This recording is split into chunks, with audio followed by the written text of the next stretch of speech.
मनोरंजन आणि आवाज त्या बाबतीत काय विषयच नाही तुमचा, कारण आवाज काढायचे जर कोणी भजन क्षेत्रामध्ये तर ती संतोष जोईल बुवा, बरोबर ना.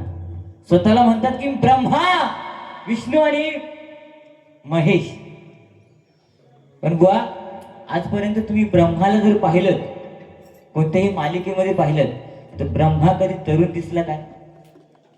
दिसला? तो म्हाताराच दाखवला गेला का? व चुकलं तर सांगा. तो म्हातारा किती दाखवले? कारण त्याने स्वतःच्या मुलीवरती अत्याचार केला. कोणी? ब्रह्माने, बरोबर ना. आणि म्हणून विष्णूने शाप दिला की तू म्हाताराच होशील. गेलो आणि म्हणून ब्रह्मा म्हाताराच दाखवला गेला, लक्षात घे. त्याच्यामुळे तू विष्णूच्या नादात लागा नको.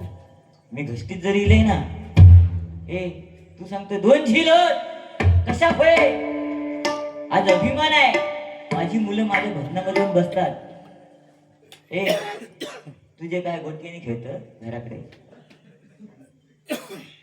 हा, कच्ची कडक नको गल दाखव, गल. गलीकडे राह शिकव त्यांना जरा. चुलीकडे गलीकडे चुलीकडे न चुल मुंबईत तुझ्या कर्म चुला.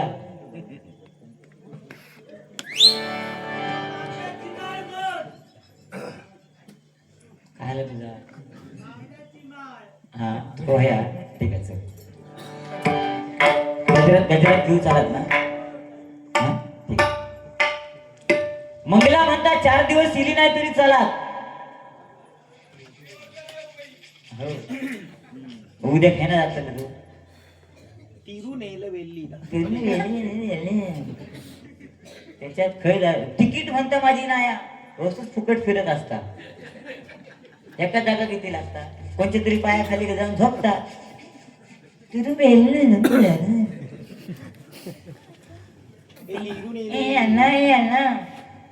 त्याच्यातूनच ह्यो आवाज शिकता. ए राजू आना बाजू. आज तो आवाज नाही. जाने जिनके अपने 2 बच्चे होते हैं वो दूसरों को सांगा नहीं करते हैं.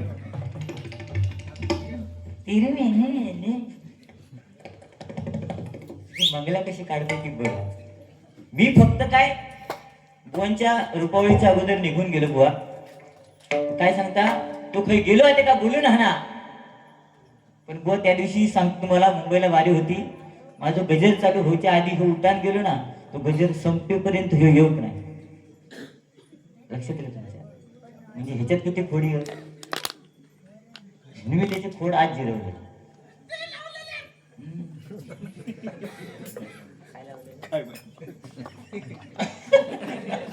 अरे मी सांगले चष्म्यात ना शेजारी दिसत नाही, तो हे म्हणता भाभी दिसत नाही. ते डोळे फुटले भाभी वालो. हो त्या दिवशी असं ट्रेनच्या खाली ट्रेनच्या पटरीवर जायत होतो, प्लॅटफॉर्मवर जायत होतो आणि फोटो काढलेले, नुकतेच फोटो काढलेले आणि हातात ना असं घेऊन जायत होतो मी सुका करू म्हणून. आणि पाठसून भाभीचं घळ पहिलो आणि धक्को लागलो ह्याच्या हातात. तो फोटो पडलो. फोटो पडल्यावर ते सगळे भाभी एका साईडे कसे उभे राहिले आणि तो फोटो पडलो. तो त्या फोटोच्या घळक्यात भाभीच्या पायाखाली ह्याचा फोटो. ह्यो गेलो म्हणता भाभी थोडा साडी ऊपर करो, फोटो निकालने का है.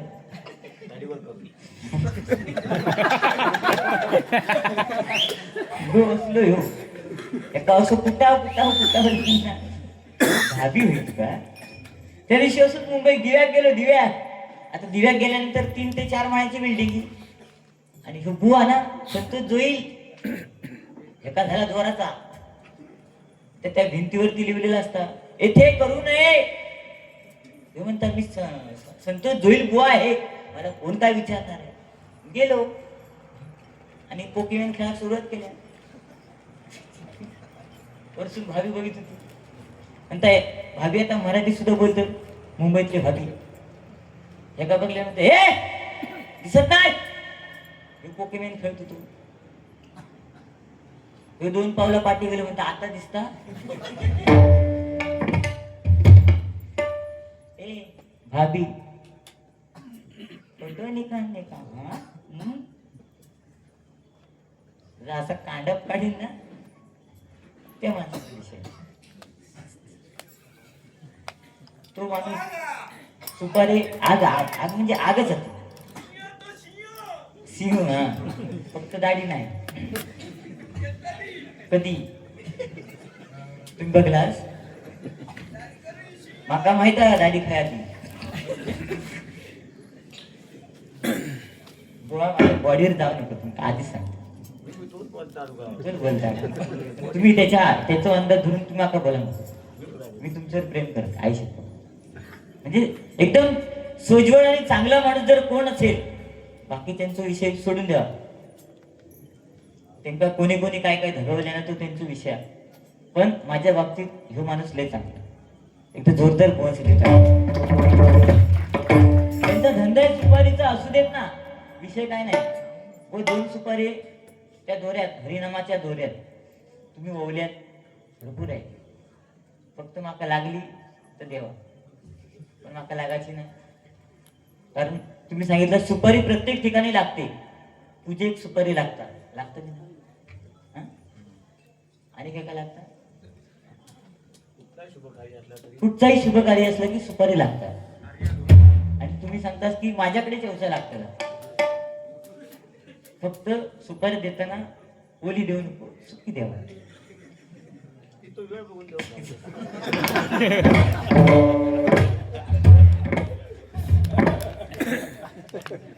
काय माणूस, डेंजर माणूस. ठीक आहे, या ठिकाणी काय मागू स्वामी राया ठेवा पाठीवर हात. स्वामी समर्थ अभंग. सुशांत सावंत आणि रोहित पवार यांच्याकडनं माझ्यासाठी 200 रुपयाचं बहुमान असं पारितोषिक आहे. स्वीकार करते, आभार मानतो, धन्यवाद. गजराच्या माध्यमातून मनोरंजन आणि ज्यांची जी फरमाईश आहे ती पूर्ण करण्याचा प्रयत्न करतोय. त्यात काय वाद नाही. जास्त वेळ घेत नाही, कारण तिरंगी बारी आहे. आता जवळजवळ वाजले 12 वाजलेले आहेत, बरोबर ना? त्याच्यामुळे बुवांना सुद्धा गाडी पकडायचे व मी विचार करणारा माणूस आहे. हा, जाऊ घरात जाऊ. मी तुम्ही हई यावं. ह्यो मग आजपासून बोलत होते तेव्हा ते काय नाही म्हटलं. त्याचा आवाज आहे म्हातारो.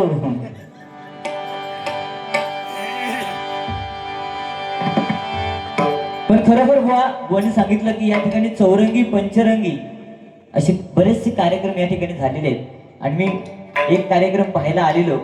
माझ्यावर ते पिंट्या चव्हाण होते त्यावेळी हे मंदिर मला वाटतं एवढं भारी नव्हतं. आणि आता हे जे स्टेज आहे बुवा, चौरंगी पंचरंगी कार्यक्रम या ठिकाणी होतात. तात्या पवारांनी फक्त फोन केला, बुवा आम्हाला कार्यक्रम ठेवायचा आहे, तुम्ही आणि संतोष जोईल. म्हटलं ठीक आहे. आणि नंतर मग परत फोन आला की आम्ही वागदेकर बुवांना पण ठेवलं. म्हटलं हरकत नाही, आपल्याला चालेल. रिपीट लक्ष दिला. बाकी तुम्ही घरी आता तुम्ही लिहून घेऊ नको. एक तर शिकला 7वी, शाळेत जावास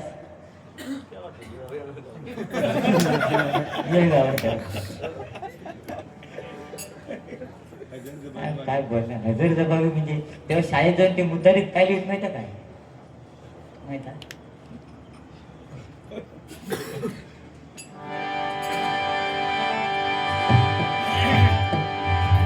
ठीक आहे, जास्त काय बोलत नाही. पण आज या मंडळाची एकजूट आणि गणेश तारी यांनी हे जे कार्यक्रम हा पुरस्कृत केलेला आहे, आज खरोखर बुवा अभिमान आहे. कारण तिरंगी बारी ठेवण्याचा हा जो उपक्रम आहे त्यांचा. कारण काय माणसाजवळ धन नसलं ना तरी चालेल, पण एक चांगलं मन असणं गरजेचं आहे आणि ते मन या कालवणवाडीतल्या लोकांकडे आहे. एकदा जोरदार या कालवणवाडीतल्या लोकांसाठी टाळ्या झाल्या पाहिजे.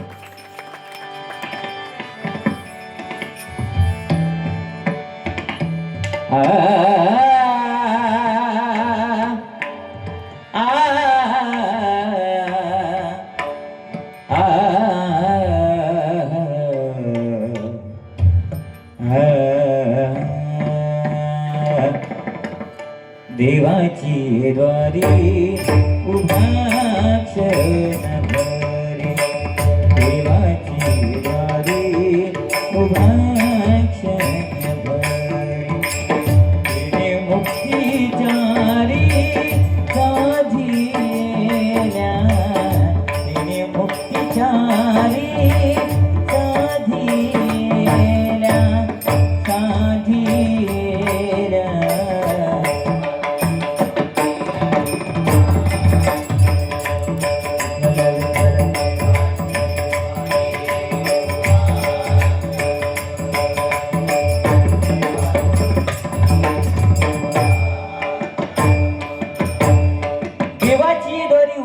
भरी व लक्ष्मी ही ज्याच्या नशिबात आहे ती त्याला मिळणार.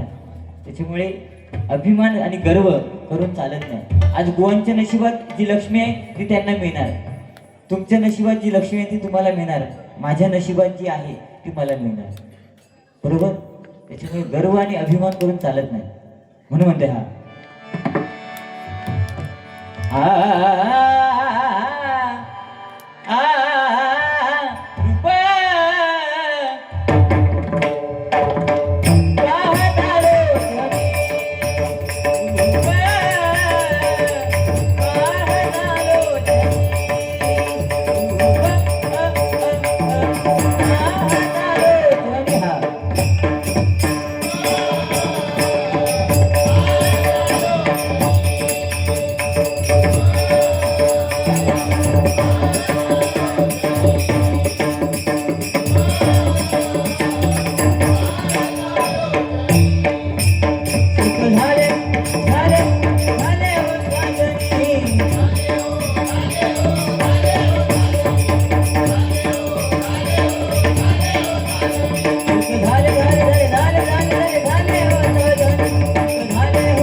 आपण